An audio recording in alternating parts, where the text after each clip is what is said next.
Hello students, today we are going to start a new chapter in bio, that is tissue chapter. तो सबसे पहले It's a busy day for this group of friends. They are working hard at baking a cake. One of them is preheating the oven. One is making the batter. One is melting the chocolate. And one is preparing the decorations for the cake. Wow! There's the cake. That's great teamwork. Did you know that different tissues in plants have different functions too? But they work as a team to keep the plant alive.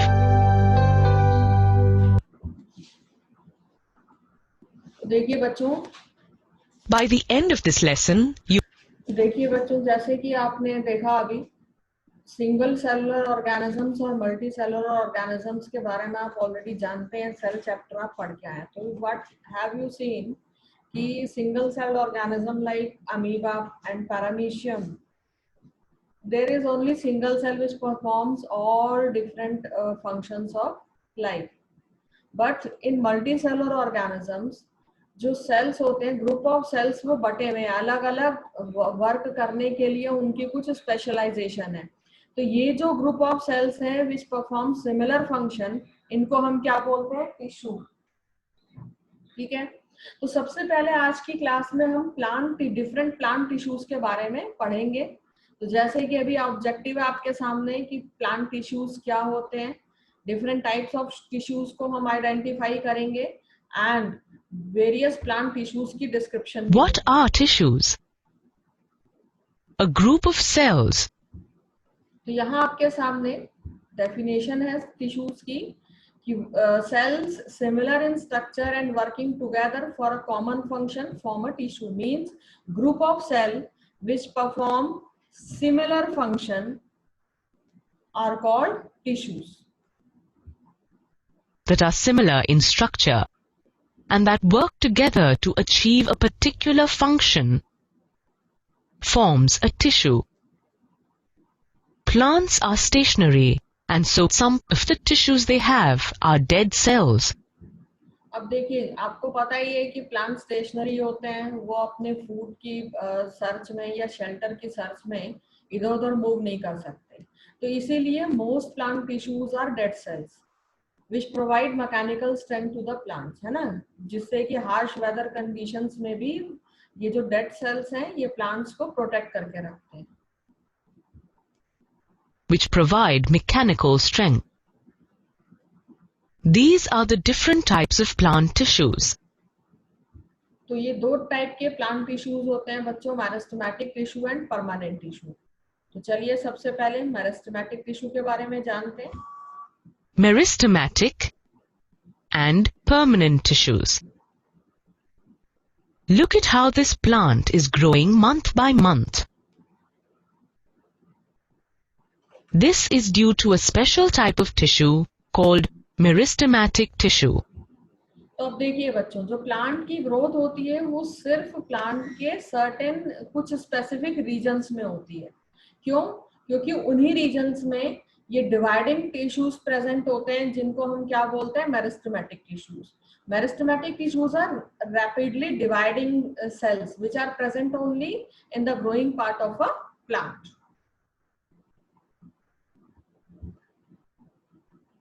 These tissues are rapidly dividing tissues. Plant growth occurs only at those points where these tissues are present. The tips of the stem and the root. Meristematic cells are living, cubical and thin-walled. ठीक है, तो meristematic tissues जो होते हैं क्योंकि dividing cells हैं तो ये लिविंग होंगे, क्यूबिकल शेप होती है, क्यूब जैसी शेप होती है इनकी। Each cell has a large nucleus.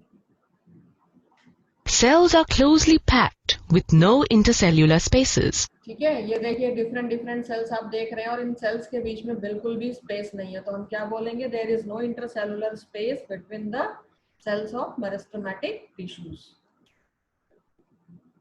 Depending on the region where they are present, meristematic tissues are classified as apical, lateral, and intercalary.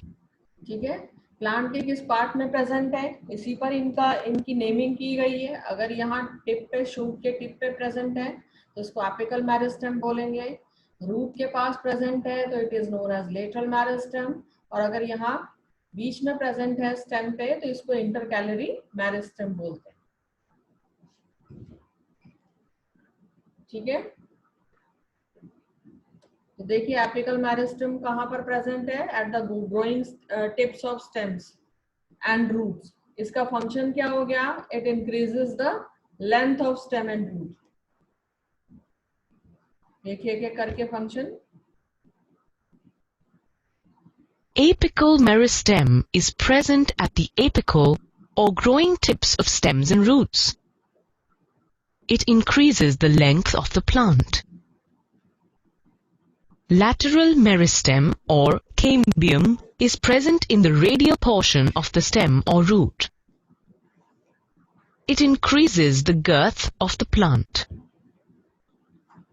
ठीक है, तो यहाँ पर जो गर्थ होती है स्टेम या रूट की, वो लेटरल मेरिस्टेम की वजह से होती है गर्थ, यानी उसकी जो विड्थ इंक्रीज हो रही है. ठीक है, तो ये लेटरल मेरिस्टेम की वजह से होती है. और लेटरल मेरिस्टेम का बच्चों दूसरा नाम क्या होता है, कैम्बियम. तो कैम्बियम टिश्यूज जो हैं वो रिस्पॉन्सिबल होते हैं प्लांट्स की, या हम बोलें अगर सही तरीके से तो स्टेम्स की गर्थ इंक्रीज करने के लिए. Intercalary meristem occurs at the base of the leaves or at the internodes. It helps to increase the length of the internode. ठीक है, इंटरकैलरी मेरिस्टेम जो होता है वो लीव्स के बेस में, ये जो बेस होता है लीव्स का यहाँ पर, यहाँ प्रेजेंट होता है या इंटरनोड्स के बीच में प्रेजेंट होते हैं. ठीक है,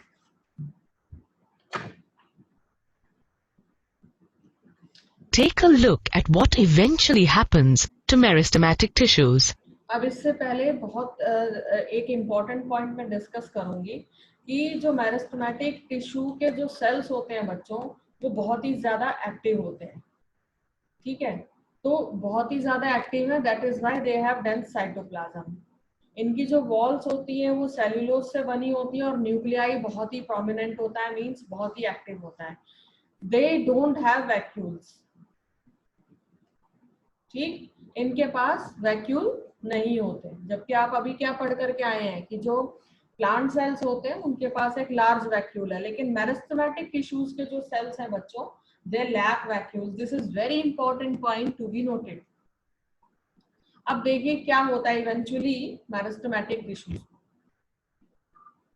Old meristematic cells lose the capacity to divide and transform into permanent tissues. ठीक है, तो जब मेरिस्टेमेटिक टिश्यूज के जो सेल्स होते हैं वो अपनी डिवाइड होने की कैपेसिटी को लूज कर जाएं, तो they take permanent shape and size और perform a particular function.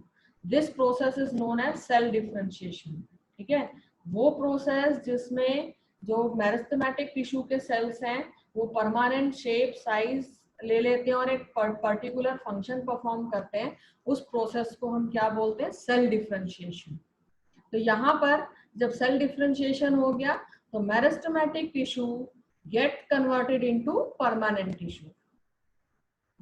This process of taking up a permanent shape, size, and function is called differentiation.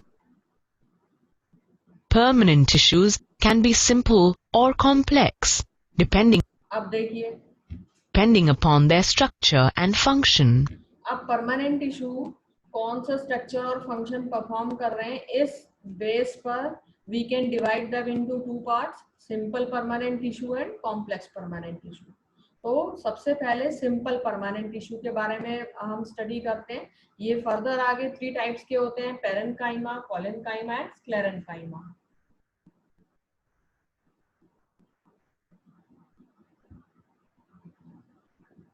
Simple permanent tissues include parenchyma, collenchyma, and sclerenchyma.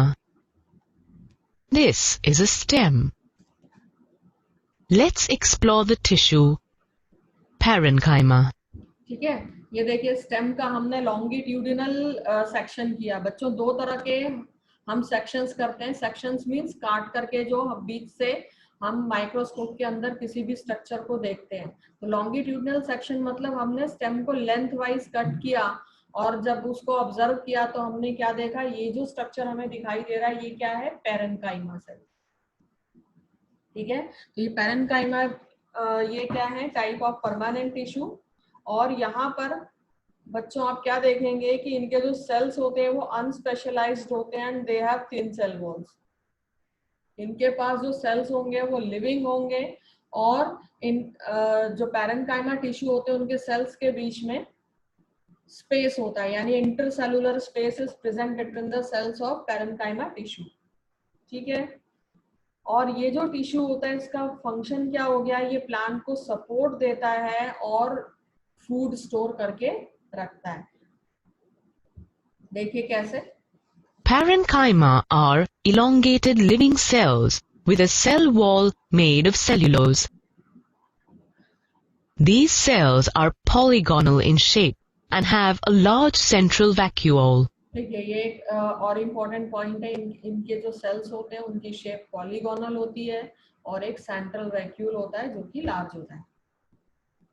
They also have intercellular spaces between them. Parenchyma forms ground tissue in the central cortex and the peripheral pith of stems and roots.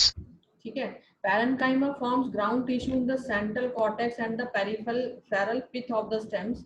Means क्या हो गया कि ये जो areas है ये यहाँ पर ग्राउंड टिश्यू का मतलब हो गया एक बेस फॉर्म करता है जहां पर और डिफरेंट जो है फंक्शंस सेल के वो होते हैं। In leaves, they contain chloroplasts. अब And यही पैरेन्काइमा टिश्यूज अगर लीव्स में प्रेजेंट है और इनके पास क्लोरोप्लास्ट है तो इनको हम क्या बोलते हैं, क्लोरेन्काइमा, क्योंकि इनके पास ग्रीन कलर का पिगमेंट होगा जिसको हम क्लोरोफिल बोलेंगे और फोटोसिंथेसिस ये परफॉर्म करेंगे। तो इनको अगर ये लीव्स में प्रेजेंट है तो we call them as chlorenchyma. are called chlorenchyma, which help in photosynthesis. In aquatic plants, parenchymatous cells contain large air cavities that help in buoyancy and are called erenchyma. अब यहाँ देखिए, if parenchyma tissues are present in aquatic plants तो इनके भी यहाँ पर क्या हो जाता है, बहुत पोर्स हो जाते हैं, एयर के स्पेसेस यहाँ पर होते हैं। तो इनमें अगर पोर्स में एयर फिल्ड हो गई तो उसकी वजह से ये क्या हो जाएंगे, लाइटर हो जाएंगे, जिसकी वजह से ये बॉयंसी प्रोवाइड करते हैं। बॉयंसी बच्चों क्या हो गया कि वाटर एक फोर्स लगा करके क्या करेगा, इनको ऊपर की तरफ भेजेगा। ठीक है, जिसकी वजह से ये फ्लोट करते रहते हैं। तो if parenchyma tissue is present in aquatic plants, they give large air cavities in the plant which helps them to provide buoyancy, है ना। और buoyancy की वजह से ही जो aquatic plants है वो क्या करेंगे, फ्लोट करेंगे वाटर के ऊपर। तो इस तरह के parenchyma tissues को we call erenchyma। जो पैरेन्काइमा टिश्यूज के बच्चों स्टेम्स एंड रूट्स होते हैं ये भी न्यूट्रिएंट्स और वाटर स्टोर करके रखते हैं। Parenchymatous cells in fruits and vegetables are filled with starch, which help in food storage. Let's take a look at another simple permanent tissue, the collenchyma. Collenchyma are elongated living cells with cell walls made of cellulose and pectin. ठीक है, elongated living cells होते हैं, cell wall से बने, cellulose से बने हुए होते हैं और पैक्टिन एक मटेरियल होता है उससे बने हुए होते हैं। तो इनका फंक्शन क्या हो गया बच्चों, ये प्लांट को फ्लेक्सिबिलिटी प्रोवाइड करते हैं। इसके अलावा ये प्लांट्स को मैकेनिकल सपोर्ट प्रोवाइड करते हैं। जैसे अगर आप किसी प्लांट को बेंड कर दें तो उसकी स्टेम जो होती है वो ब्रेक नहीं होती, टूटती नहीं है, ठीक है, तो इसको हम बोलते हैं फ्लेक्सिबिलिटी। तो ये जो इस टाइप के यानी कॉलेनकाइमा जो टिश्यूज हैं बच्चों, वो लीफ के स्टाक्स में और एपिडर्मिस के नीचे प्रेजेंट होते हैं, ये याद रखिएगा। और ये जो कॉर्नर से थोड़ा सा इरेगुलर थिकनेस होती है इसमें, These cells have little intercellular spaces. देखिए बहुत थोड़ा सा स्पेस है इनके बीच में। They occur in the peripheral regions of stems and leaves. Peripheral regions बच्चों क्या होता है, स्टेम या लीव्स का पेरिफेरल रीजन्स यानी वो रीजन जो बाउंड्री के पास होता है। जैसे अगर मैं ये स्टेम बोलूं तो ये कॉलेनकाइमा टिश्यू जस्ट इसकी बाउंड्री, आउटर बाउंड्री के नियर अबाउट होंगे। Collenchyma provides mechanical support and flexibility in plants. These are sclerenchyma cells, the third type of simple permanent tissues. अब ये जो स्क्लेरेनकाइमा टिश्यू होता है बच्चों, ये टिश्यू रिस्पॉन्सिबल है प्लांट को हार्ड और स्टिफ बनाने के लिए। तो जैसे हमने कोकोनट का हस्क देखा है कितना हार्ड होता है, तो वो स्क्लेरेनकाइमा टिश्यू से ही बना होता है। इस स्क्लेरेनकाइमा के जो टिश्यूज होते हैं वो डेड होते हैं और लॉन्ग और नैरो होते हैं, ठीक है। इनकी जो वॉल्स होती है वो ठीक होती है क्योंकि एक मटेरियल जिसको हम लिग्नाइन बोलते हैं वो प्रेजेंट होता है। लिग्नाइन एक केमिकल सब्सटेंस होता है जो कि सीमेंट का काम करता है प्लांट के अंदर, और जिस भी पार्ट में लिग्नाइन प्रेजेंट होता है प्लांट के अंदर वो पार्ट क्या होता है, हार्ड हो जाता है। जैसे सीमेंट आप वॉल पे लगाएं तो वो हार्ड हो जाएगा, वही काम लिग्नाइन प्लांट के अंदर करता है, ठीक है। और ये जो वॉल्स होते हैं इतने थिक होते हैं कि इनके बीच में सेल के जो वॉल्स है वो इतनी थिक है कि उनके बीच में बिल्कुल भी स्पेस नहीं रह जाता। इस टाइप के जो टिश्यूज हैं स्क्लेरेनकाइमा टिश्यूज, ये स्टेम्स में प्रेजेंट होते हैं अराउंड वस्कुलर बंडल्स और लीव्स के वेन्स में प्रेजेंट होते हैं। Also they are present in the hard covering of seeds and nuts. इनका फंक्शन क्या हो गया, ये प्लांट को स्ट्रेंथ प्रोवाइड करते हैं। These are long, narrow cells with no intercellular spaces. Sclerenchyma is a dead cell with deposition of lignin in the cell wall. They occur around the vascular tissues in stems, in the veins of leaves, and in the covering of seeds and nuts. आप जो almonds वगैरह खाते हैं, nuts and etcetera, तो आप देखते हैं ना बाहर एक हार्ड शेल होता है, उसके अंदर सीड होता है जिसको आप बहुत ही फोर्स लगा के तोड़ना होता है, तो वो सब स्क्लेरेनकाइमा टिश्यू से बने हैं। Nuts. These tissues provide strength to the plant. Complex permanent tissues are made of more than one type of cells that coordinate together to perform a common function. अब देखिए सिंपल या permanent tissue आपने क्या देखा था, अभी जो simple वाले हमने किए तो उसमें सिर्फ एक ही टाइप के टिश्यूज थे, है ना। लेकिन जो कॉम्प्लेक्स परमानेंट टिश्यू होता है उसमें मोर देन 2 टाइप्स के टिश्यूज मिलकर के काम कर रहे हैं, ठीक। अब देखिए कैसे एग्जांपल लेके समझते हैं। These are of two types, namely xylem and phloem. Let's explore the different components of the xylem. अब सबसे पहले ये देखिए कि जो सेल की सबसे आउटर मोस्ट लेयर होती है बच्चों, उनको हम क्या बोलते हैं, एपिडर्मिस। ये जो एपिडर्मिस होती है यानी सेल की outermost layer which is known as epidermis, it is usually made up of a single layer of cell. अब कुछ प्लांट्स जो कि ड्राई हैबिटेट्स में रह रहे हैं, ये जो एपिडर्मिस होती है ये ठीक हो जाती है, ठीक, क्योंकि वो सेल को प्रोटेक्ट कर रही है। वो ड्राई कंडीशंस में रह रहे हैं तो उनको वाटर लॉस नहीं होना चाहिए, तो उनके वाटर लॉस को ये रोकती है। जो पूरा सरफेस होता है प्लांट का, उसकी आउटर कवरिंग पर वो एपिडर्मिस होता है।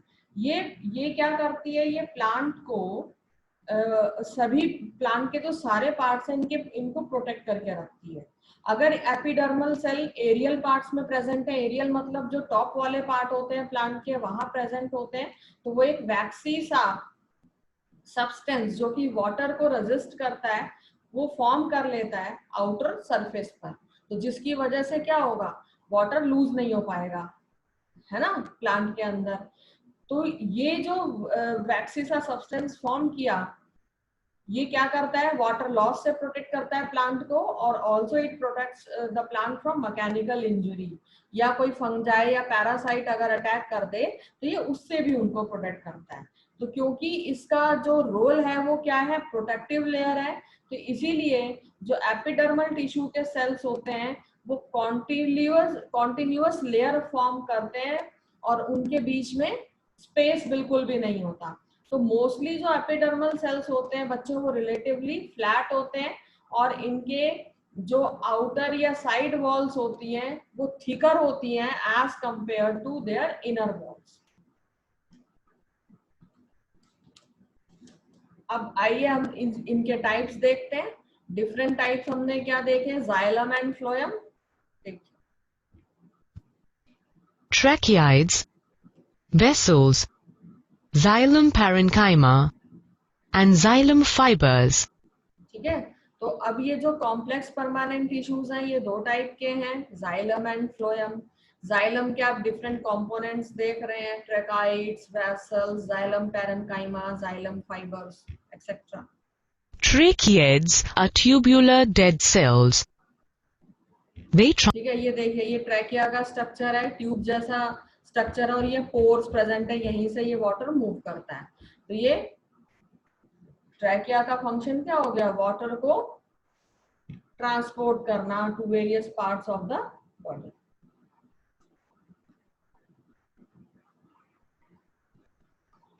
They transport water. Their cell wall is made of lignin, which provides mechanical support. ठीक है, इनकी भी सेल वॉल जो होती है वो लिग्नाइन से बनी हुई होती है जो कि मैकेनिकल सपोर्ट प्रोवाइड करती है। Vessels are elongated dead cells that transport water and minerals. अब इनका जो कंपोनेंट है जाइलम वेसल, ये भी इलोंगेटेड स्ट्रक्चर होता है और इसका भी फंक्शन क्या हो गया, वाटर ट्रांसपोर्ट करना। They are usually present in big trees. Xylem parenchyma cells are living and they store food. ठीक है, जाइलम पैरेन्काइमा सिर्फ अकेले ऐसे कंपोनेंट्स हैं जो कि लिविंग होते हैं, इनका फंक्शन क्या हो गया, ये फूड को स्टोर करते हैं और साइडवेज वाटर को कंडक्ट भी करते हैं। इसके अलावा जो जाइलम फाइबर आप देख रहे हैं, Xylem fibers are elongated dead cells with lignin that provide mechanical support. ठीक है, लिग्नाइन प्रेजेंट होता है, डेड सेल होते हैं, और मेन इनका फंक्शन हो गया मैकेनिकल सपोर्ट देना प्लांट को। Let's now look at the different elements of phloem. Sieve tubes, companion cells, phloem parenchyma, and phloem fibers. Sieve tubes are elongated living cells. They transport sugar or food from the leaves to the stem and the roots. ठीक है, तो यहाँ पर आप देखिए जो sieve tubes होती हैं, ट्यूब जैसा स्ट्रक्चर था इनका, परफोरेटेड इनकी वॉल्स होती हैं, और ये शुगर्स और कॉम्प्लेक्स सब्सटेंसेस लीव से रूट्स और स्टेम्स तक भेजती हैं। तो बच्चों जो सीव ट्यूब्स होती हैं, आपको पता है ये जो फ्लोएम होता है वो बाई डायरेक्शनल होता है, यानी दोनों डायरेक्शन में मूव करता है, जबकि जो जाइलम होता है वो यूनिडायरेक्शनल होता है। Companion cells help in conduction of food to sieve tubes. Companion cell, जैसा कि आप नाम से ही समझ रहे हैं, कंपेनियन सेल जो होता है वो सीव ट्यूब्स की हेल्प करता है फूड को ट्रांसपोर्ट करने में। Phloem parenchyma store food. यहाँ भी फ्लोएम पैरेन्काइमा का जो फंक्शन हो गया वो जाइलम में भी फूड को स्टोर करने का था, और फ्लोएम में भी ये फूड को स्टोर करता है। Phloem fiber provides mechanical support. Fibres का फंक्शन मैकेनिकल सपोर्ट प्रोवाइड करना होता है प्लांट में। Another type of tissue that is very important for plants is the protective tissue. They protect plants from the surroundings. मैं इन्हीं tissues की बात कर रही थी जिसको मैंने अभी थोड़ा सा आपसे थोड़ी देर पहले डिस्कस किया, एपिडर्मिस है ना, outer layer of the plant. तो इसी को अब हम जो प्रोटेक्टिव टिश्यूज होते हैं प्लांट के, इनके बारे में भी थोड़ी सी नॉलेज ले लेते हैं। Protective tissues include epidermis and cork. Epidermis is the outermost protective layer of roots, stems and leaves. It is 1 cell thick and covered with a waterproof layer called cuticle. The epidermis breaks at some places to form stomata.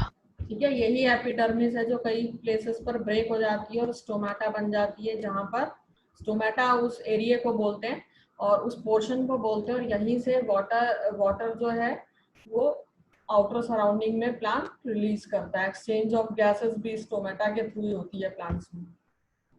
Stomata are surrounded by guard cells and help in gaseous exchange and loss of water. As the plant grows older, the outer protective tissue replaces the epidermal cells.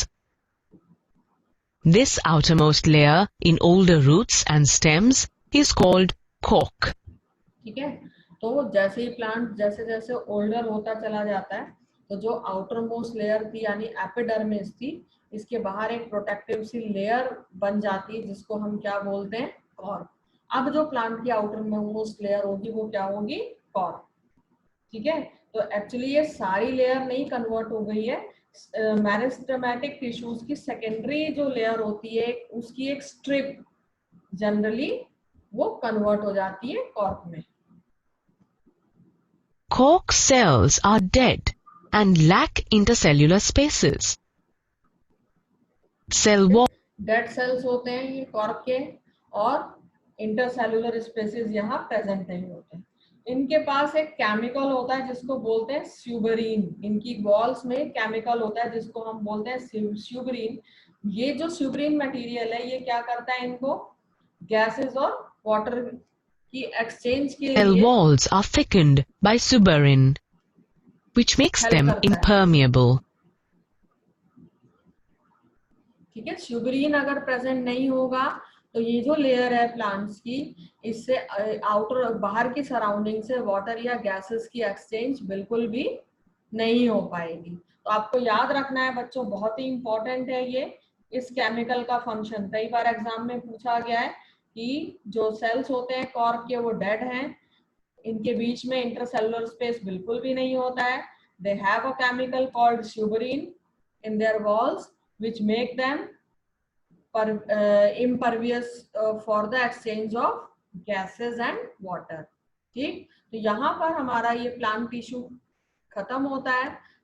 इसको ध्यान से आपने समझना है, और कोई भी doubt होगा तो मुझसे कांटेक्ट करना है।